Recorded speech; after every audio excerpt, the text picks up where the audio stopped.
What's up, everybody? Today I'm here with the chess drop, and we'll be showing you how to play the Stafford Gambit. Stafford Gambit is a very aggressive opening for black and works very well in the 1000 elo range. So let's get into it. Game starts off with the classic e4, e5, and knight f3. But instead of playing the regular knight c6, defending your pawn that he's attacking, we are going to let him take it. Yep, you're going to play knight f6, leaving this pawn hanging for him to take. Most case scenarios, we'll take that.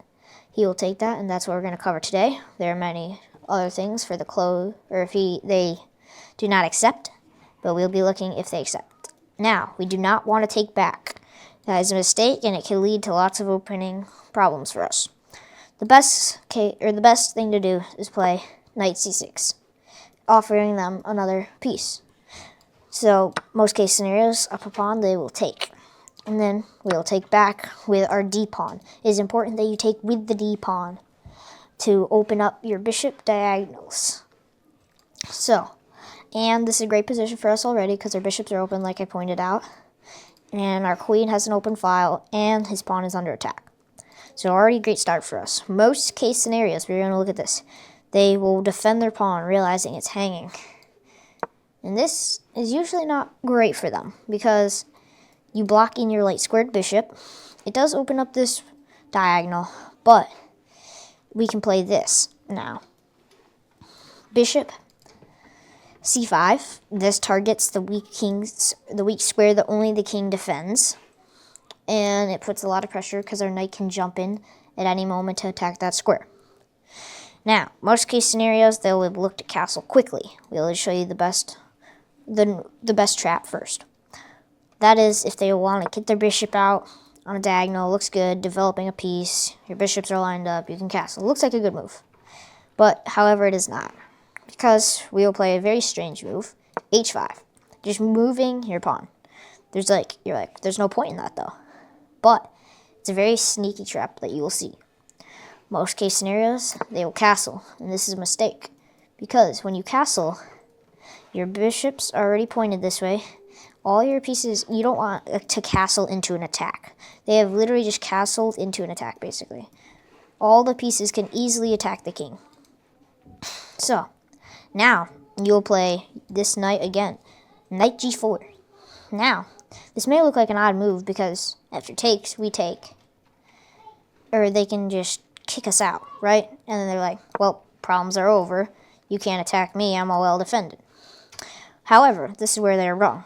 Sacrifice the knight here. Play queen d6. It's a very hard move to find, but it's very useful. You're threatening checkmate at once, so they can't just ignore it.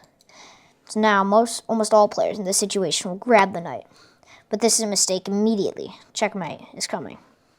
So now, you capture the pawn back. Not with the bishop. It is important that you capture with the pawn. Do not capture with the bishop.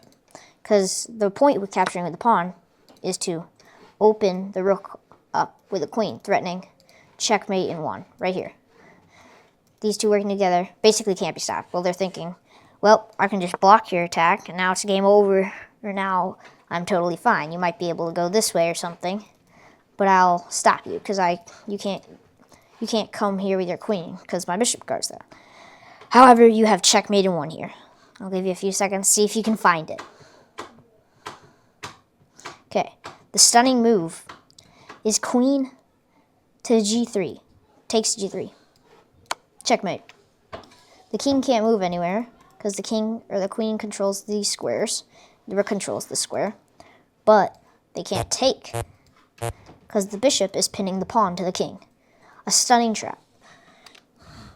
Now we will show you the best way to refute the gambit as white. So if you're white and you get this played against you a lot, and you don't like it, then I will show you the best way to defend it. When black, first you'll, of course, push. This is the best move, and there are still traps here for black. When black comes here, do not try to attack the knight. Just go right past it. Control the center. That is key. Control the center as white. There are main principles in chess. Develop your pieces, control the center. You must have central pawns. That's key to victory. As black here, the best move is to play queen h4, threatening checkmate in one. For white, any way you attempt to block this is just to fail. Like this fails, you might think, wait, this trap doesn't work because I can just capture with this pawn. However, check, you're screwed, your rook is lost.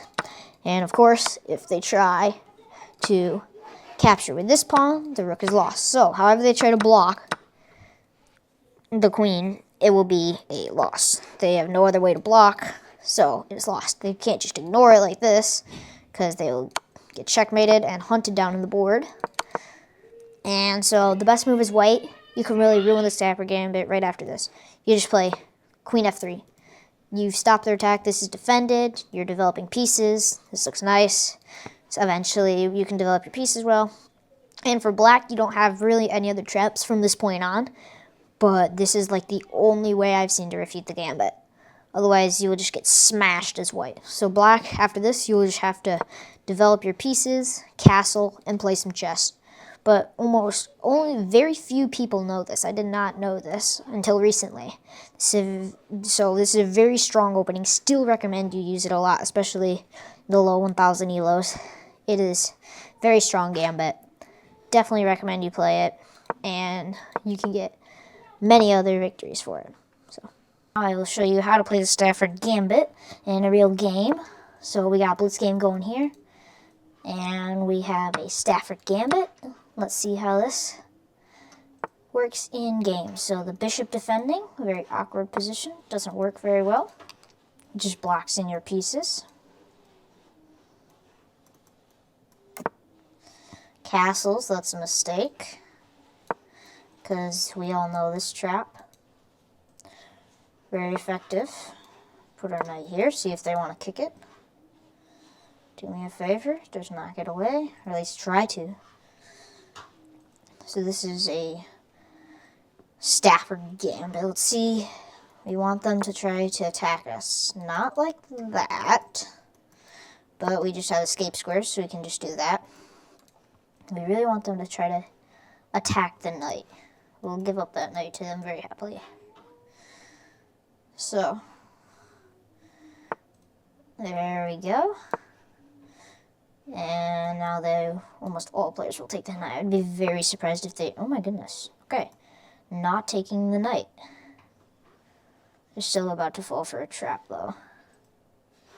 This is going to be crazy. Watch this. So, they capture the knight. GG's. And capture because that's pinned.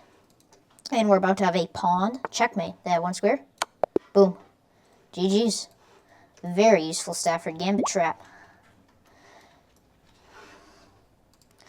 Just like that. So, we will read the game. We'll show what not to do when playing against the Stafford. So, I recommend not accepting the Stafford at all. It's just kind of something to be avoided. Very tricky trap. You never want to put a piece that's blocking, like now this pawn can't move and let your bishop out, and your queen only has this way. I see the idea with trying to castle, but then you will pull your bishop out. This is technically the standard Stafford stuff. Have your pieces like that.